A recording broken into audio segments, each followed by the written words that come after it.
Bonjour à tous, on se retrouve pour une nouvelle vidéo sur la chaîne Texama, cette fois-ci pour, oui, un nouvel épisode du projet Watercooling. Mais avant ça, cette vidéo vous est présentée par PDF Element. C'est un logiciel de création, modification de PDF qui vous permet, entre autres évidemment, de créer ou modifier n'importe quel PDF, mais aussi même de scanner le texte qui ne serait pas présent dans des PDF qui ne contiennent que des images. Vous pouvez aussi évidemment extraire ces données, les convertir vers n'importe quel autre format populaire et aussi les protéger. Du coup, PDF Element est une excellente alternative d'un point de vue coût et fonctionnalité par rapport à Adobe Acrobat. Testez-le dès maintenant gratuitement en suivant le lien dans la description. Donc cet épisode-ci va concerner mon second PC, mon PC de secours, où j'ai déjà fait le watercooling comme vous pouvez voir. Donc je vais plutôt parler de mon expérience. Ça va être un petit peu une vidéo review au final du kit de Ike, Ike Waterblock, qui est un kit, donc c'est des fluid gaming, donc c'est des kits de watercooling, vous avez tout dans la boîte et vous avez juste à le monter. Du coup, c'est vraiment pratique, je pense, pour beaucoup de gens qui voudraient avoir un système de watercooling, mais qui ne veulent pas passer par la case, vous voyez, choisir toutes les pièces. Parce que je vous le dis, je l'ai fait pour l'autre PC principal, qui est d'ailleurs déjà monté avec le watercooling, vous le verrez. Vous avez déjà une photo un petit peu qui spoil sur Instagram, mais vous le verrez dans la prochaine vidéo qui devrait pas trop retarder à sortir parce que j'ai juste à la tourner. Je vais certainement la tourner après d'ailleurs. Donc, ne vous inquiétez pas là-dessus. Et du coup, vous n'avez pas besoin de choisir les pièces. Et ça, c'est un énorme avantage. Et en plus, vous avez juste une boîte, tout est dedans. Ça coûte moins cher parce que c'est un kit en aluminium. Je reparlerai un petit peu de ça après. Et ça vous permet d'accéder, selon moi, au monde du watercooling sans trop vous embêter. Toutefois, je tiens à le préciser, ce n'est quand même pas un kit pour monsieur tout le monde. Clairement, si vous n'avez pas encore monté de PC, je ne vous recommanderais pas forcément de commencer par ça, ok? À part si principalement vous faites que le CPU, parce qu'il existe différentes versions de ce kit. Vous avez une version en 120 ou en 240 mm au niveau des radiateurs, et vous avez une version avec seulement le CPU, et aussi une version avec un Waterblock GPU. Toutefois, le Waterblock GPU n'est que compatible avec les GTX 1070, 1080 et 1080 Ti. Donc il faut faire très attention. Après, évidemment, il y a les RTX 2080 qui ont été annoncés. Il y aura un Waterblock certainement pour celle-là aussi. Mais je tiens à le préciser qu'il faut avoir une de ces cartes-là avec le PCB de référence, c'est-à-dire le design de référence, donc pas une carte Asus qui est plus grande ou une carte MSI qui est plus grande ou autre chose. Ça ne passe pas. Dans tous les cas, c'est assez restreint pour le kit GPU, mais pour le kit CPU, par contre, vous avez AM3, AM4, non, vous n'avez pas AM3 si je me souviens bien, quoique peut-être que vous l'avez, AM3, AM4, socket chez Intel, tous les 1151, 1156, 1155, qui sont exactement les mêmes. Vous avez aussi le support pour le socket 2011, donc ça c'est plutôt pas mal, toutefois il faudra faire attention là-dessus, j'en parlerai un petit peu après. Et donc, une assez bonne compatibilité. Je pense que le kit CPU est peut-être le plus intéressant, évidemment, pour la plupart des gens. Ok, maintenant qu'on a présenté un petit peu le kit, on va voir un petit peu à quoi ça ressemble. Donc là, il est entièrement monté dans le PC. Je l'ai déjà fait, comme j'ai dit. Alors, j'ai dû mettre le radiateur au-dessus. Dans ce boîtier-là, c'est le Be Quiet Pure Silent. Parce que même un radiateur de 240 mm ne passe pas à l'avant, malheureusement. Donc, Be Quiet, il faudrait peut-être rédiger un petit peu votre copie. Surtout qu'il y a 3B 5,25 pouces. J'ai juste envie de dire, même à l'époque où les gens utilisaient des CD, personne n'utilisait 3B. C'est juste, qu'est-ce que vous mettez dans 3B? Vous mettez 3 lecteurs CD? Donc, peut-être que s'ils mettaient 2 lecteurs CD, on pourrait mettre un radiateur. Donc, voilà, juste ma petite plainte envers Be Quiet parce que ça m'a un petit peu embêté. Dans tous les cas, je l'ai mis au-dessus. Il y a les ventilateurs par défaut, c'est les Vardar de chez Ike justement. Vous avez des tubes qui passent, donc comme j'ai dit là, alors moi j'ai reçu le kit avec le Waterblock GPU, mais ma carte n'était pas compatible, c'est une GTX 770, donc je ne l'ai pas installé tout simplement. Voilà, faut le dire. Donc j'ai juste mis le bloc sur le CPU, c'est un i7 5820K, donc c'est un Seeker 12 threads, donc assez véloce avec un TDP de 140 watts, donc c'est quand même un processeur qui va chauffer. Donc clairement, c'est le meilleur test selon moi pour ce système de watercooling parce que il y a très peu de chances que vous mettiez un processeur qui consomme encore plus ou qui chauffe encore plus. À part si vous mettez l'un des gros Core i9. Et là, je vous le dis directement, ne le faites pas avec ce kit-là. Clairement, c'est de la folie. Dans tous les cas, je l'ai monté et comme vous pouvez voir, ça rend plutôt bien. Alors le liquide est rouge, c'est parce que Ike m'a envoyé ce kit de watercooling pour review.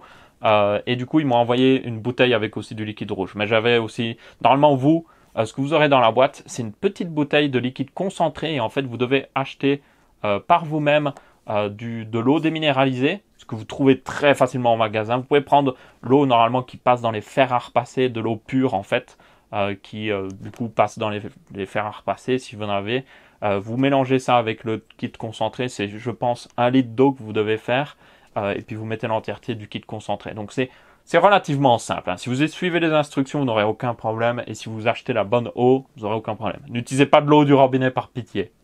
Du coup là, le kit est plutôt simple. Vous avez une pompe avec réservoir que j'ai mis en dessous. Vous avez de quoi le monter sur un emplacement de ventilateur de 120 mm, si je me souviens bien, ou même 120 mm.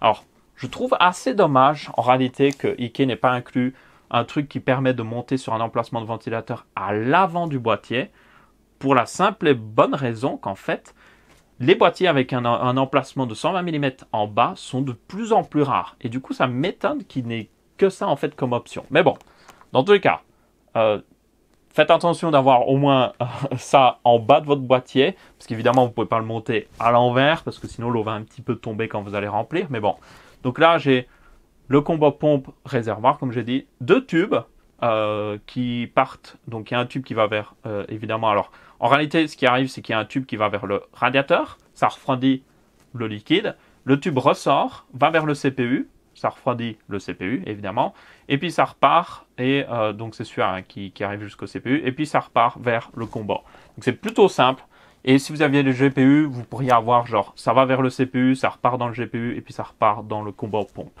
Donc plutôt simple, et au niveau de l'installation, c'était relativement, comme je dis, assez peu compliqué en fait. Les instructions sont très claires, vous suivez, c'est simple, efficace. Comme je le dis, ça reste toutefois pas vraiment pour monsieur tout le monde directement. Il faut avoir un petit peu d'expérience à monter des PC, je pense. À part peut-être si votre père est plombier, à mon avis, il aurait très facile à monter ça, parce que ça ressemble énormément à de la plomberie. D'ailleurs, si vous demandez comment tiennent les tubes, c'est plutôt simple en fait. Donc, en gros, vous avez des adaptateurs qui sont du coup en aluminium. Hein. Vous mettez le tube en caoutchouc par-dessus. Et en gros, vous avez un anneau en métal qui vient resserrer par-dessus. Donc, c'est des compressions fitting qui s'appellent ça. Donc, ça compresse le tube sur déjà un truc où franchement, il faut un petit peu de force hein, pour passer le tube sur les embouts métalliques. Rien que ça tient très bien. Mais en plus, le compression fitting se met par-dessus. Et ça permet d'avoir un truc qui ne fuit, à mon avis, littéralement jamais. Ça tient vraiment très bien. Franchement, vous pourriez tirer dessus, l'entièreté du PC viendrait avec.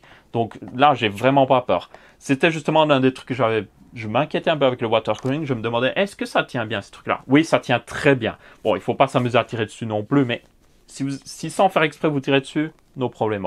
Du coup, pour l'expérience montage, juste mettre le radiateur, relativement simple, vous le montez avant, au préalable.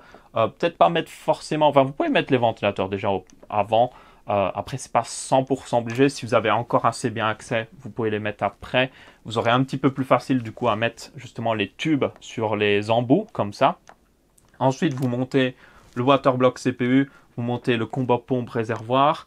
Et après, vous avez juste à faire vraiment les tubes. Donc, ce qu'il conseille, c'est tube, pompe vers radiateur, vers waterblock qui revient vers la pompe. C'est simple, efficace. C'est l'un des trucs de water cooling les plus simples que vous pouvez faire. Et du coup, avec ça, vous aurez à peu près monté. Franchement, dans les difficultés que j'ai remarquées, il y avait juste mettre le tube par-dessus l'embout. Vous pouvez, par exemple, le tremper dans de l'eau chaude pour faciliter la tâche.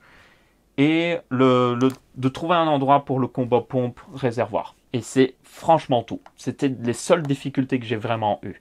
À part aussi peut-être que toutes les vis n'ont pas des têtes standards. Vous avez une petite clé pour serrer les vis et du coup c'est un petit peu embêtant ça des fois parce que la clé est toute petite. Si vous avez des grandes mains, c'est un petit peu embêtant à serrer. Mais à part ça, franchement, aucune difficulté. C'est vraiment génial. Maintenant, parlons un petit peu performance. Est-ce que les performances sont vraiment meilleures? Alors, j'ai comparé à un kit un petit peu plus véloce, on va être honnête.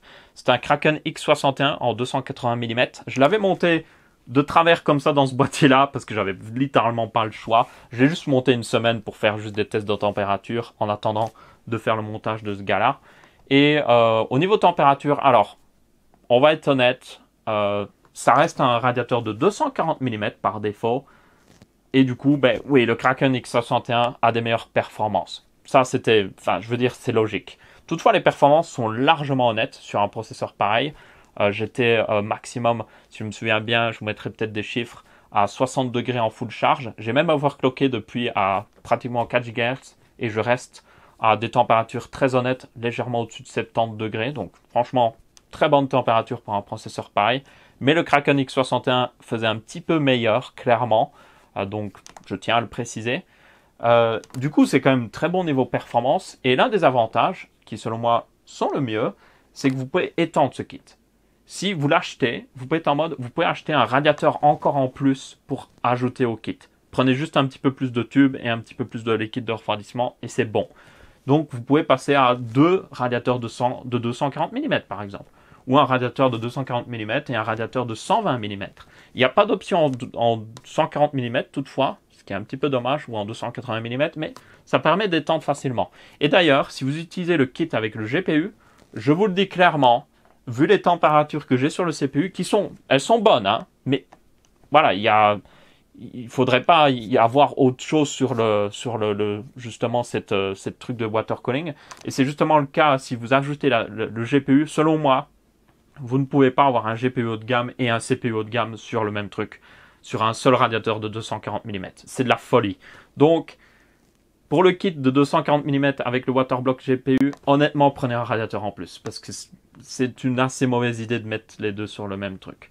Donc voilà. Je trouve que d'ailleurs, Ike devrait être un petit peu plus honnête là-dessus et se dire que oui, c'est peut-être... Voilà. Après, si vous avez une GTX 1070 et genre un Core i5, ça passerait. Si vous n'overclockez pas, ça passerait largement. Mais la plupart des gens, je pense, vont s'amuser à mettre justement une grosse carte graphique et un gros CPU. Maintenant, parlons un petit peu, donc je vais parler performance, maintenant parlons un petit peu des désavantages d'un kit pareil. Alors, autant l'installation est facile, même relativement facile, autant le choix est facile parce que tout est dans le kit, vous n'avez pas besoin d'acheter d'autres pièces, autant il y a une petite inquiétude au niveau du fait que pour atteindre un prix si bas, alors pour information, le kit il me semble est à 150-170 euros, juste en 240 mm rien que pour le CPU, ce qui est assez bon, un petit peu plus cher évidemment que des kits tout intégrés de chez NZXT, Corsair et tout ça, mais vous avez un résultat plus sympathique selon moi, et aussi plus modulaire, parce que vous pouvez réétendre ou autre chose, comme j'avais dit. Mais malgré le fait que le prix est bon, en fait, pour arriver à un tel prix, ce qu'ils ont fait, c'est qu'ils sont passés un kit en aluminium, comme j'avais dit. Et le truc, c'est que l'aluminium n'aime pas trop les autres métaux, ok? L'aluminium et le cuivre, par exemple, ne vont pas très bien ensemble, surtout quand vous avez de l'eau dans l'équation. Pourquoi? Parce que l'aluminium va réagir avec les autres métaux, parce que l'eau va prendre des particules au fur et à mesure, pendant qu'un coq est en train de chanter. Et à force, ça va ronger l'aluminium et tout ça. Et c'est assez mauvais, vraiment mauvais. C'est pour ça que ce kit est full aluminium, donc chaque pièce ne contient que de l'aluminium, que ce soit la pompe, les embouts, le waterblock, le radiateur en entier, tout est en aluminium. Donc, il y a cette petite inquiétude que vous pourriez vous dire, hey, est-ce qu'il va y avoir un problème de corrosion à force? Alors, si vous changez de liquide parce qu'il faudra changer de liquide, et c'est un autre désavantage, tous les 6 mois, voire 1 an grand maximum, vous n'aurez pas de problème. Mais ce n'est pas un kit comme chez Corsair ou autre chose que vous mettez et vous oubliez pendant des années ou autre chose. Non, là, il faudra avoir un petit entretien. Mais vous avez l'avantage d'avoir un truc plus custom et que vous avez fait vous-même. Et c'est ça que j'aime bien avec ça. Et aussi, du coup, si vous voulez l'étendre, il faudra l'étendre avec que des pièces en aluminium et certainement que des pièces qui viennent de Ike pour être sûr qu'elles soient 100% compatibles et qu'elles utilisent à peu près le même grade d'aluminium parce que aussi, un aluminium n'est pas le même qu'un autre aluminium. Donc, l'aluminium est un alliage, je vous rappelle. Ça veut dire qu'il n'est pas 100% pur. Et du coup, vous pourriez avoir des aluminiums qui réagissent mal avec celui-là qui est déjà dans le water cooling. Donc, il faudra obligatoirement, si vous voulez l'étendre, en gros, prendre des pièces chez Ike. Donc, vous êtes coincé dans l'écosystème Ike Waterblock. Donc, c'est un petit peu un désavantage parce que moi, je trouve ça un petit peu... Vous êtes coincé, quoi. Vous n'avez pas trop le choix. Mais bon, pour le reste, c'est un assez bon kit. Très simple d'utilisation. Pour un premier water cooling, il serait parfait, franchement. Surtout en plus, si vous prenez un petit peu plus de radiateur en plus. Vous pouvez aussi, le réservoir, c'est du plexiglas, donc vous pouvez prendre les autres réservoirs sur le... Alors, pas juste les autres réservoirs, mais les trucs pour étendre la hauteur du réservoir, vous pouvez les prendre chez Ikea aussi. Et du coup, avoir un réservoir plus haut, si vous avez plus de place à l'avant de votre boîtier pour le mettre, par exemple. Donc ça, c'est plutôt classe. Ça permet d'avoir un water cooling un peu plus sympathique. Vous avez aussi des kits d'extension qu'ils offrent, comme j'ai dit. Vous pouvez acheter plus de fitting, vous pouvez même acheter des angles et tout ça pour avoir un résultat plus sympathique. Donc ouais, franchement, très intéressant. Toutefois, il faudra tenir compte, comme j'ai dit, que si vous avez le kit GPU, ça ne refroidira pas forcément à 100%. Il faudra mieux l'étendre. Et aussi que ça coûte plus cher qu'un kit normal et que ça demande un petit peu plus d'effort à monter. Mais bon, je pense que c'est surtout pour le look et pour le fait d'avoir un vrai système de water cooling que les gens vont prendre un kit pareil. Donc voilà, c'était tout pour cette vidéo. Donc ça, c'était le PC de secours pour ce truc de water cooling. Pour moi, c'était vraiment le premier kit que je montais. Franchement facile. Et je suis assez content du résultat. Du coup, prochaine vidéo, on fera le vrai PC. Bon, il est déjà fait, mais je vous montrerai ce que ça donne avec le vrai PC. J'ai pas trop filmé de bout d'ailleurs comme cette vidéo-là où je faisais le truc. J'ai vraiment fait hors caméra en mode je fais correctement, je ne fais pas d'erreur. Et je ne filme rien, comme ça je suis sûr de ne pas me tromper en stressant avec la vidéo ou autre chose. Donc voilà, ce sera la prochaine vidéo. Dans tous les cas, merci à tous. J'espère que vous avez bien apprécié cette vidéo. N'hésitez pas à laisser un petit pouce bleu si vous avez aimé. N'hésitez pas à laisser un petit commentaire si vous avez des réactions ou autre chose. Si vous avez justement des retours sur le kit Ikea en plus. Personnellement, je vais le garder en plus dans ce PC-là et vous dire ce que ça donne au fur et à mesure, s'il y a des problèmes ou autre chose, au niveau de la longévité. Mais je pense que ça devra aller, franchement, avec surtout un petit changement d'ici quelques 6 mois, 8 mois du liquide et on sera bon. Dans tous les cas, encore une fois, merci à tous et on se retrouvera pour une prochaine vidéo. Ciao, ciao!